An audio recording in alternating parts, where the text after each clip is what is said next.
New tonight, we're hearing from a local professor who has spent years studying San Diego's homeless shelter system. Her research is revealing a surprising shift in who is showing up and what is actually helping people get back on their feet.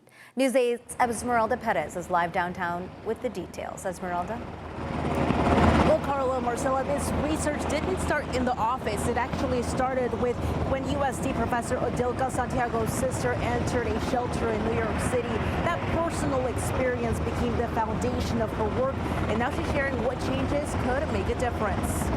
My student Odilka Santiago is an associate professor of sociology at USD. She started researching homelessness and housing justice back in 2017.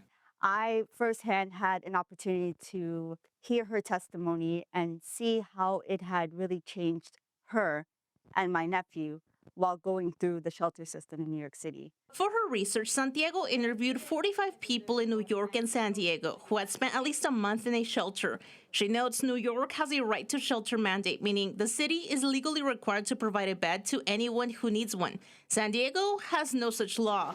She says the biggest barrier is not enough affordable housing. While there is a effort to combat homelessness and really try to end homelessness, the shelter seems to be that first response into doing so. What I also found is that the fastest growing population are people that are becoming homeless for the first time.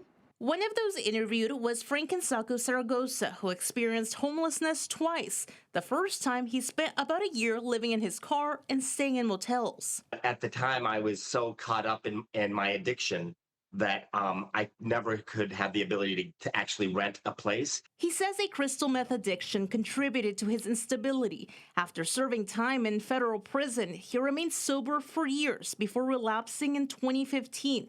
He lost his job, place to live, vehicle, spending about 4 years without stable housing.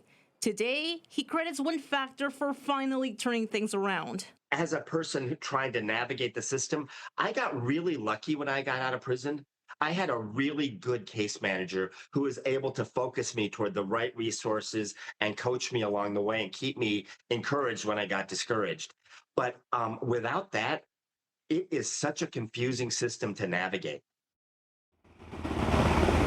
And Zaragoza now has stable housing, he has jobs, and he tells me that he's actually earned writing awards and fellowships. Now, his path included a housing assessment, a drug and alcohol program, and sober living. Back to you. Thanks, Esmeralda.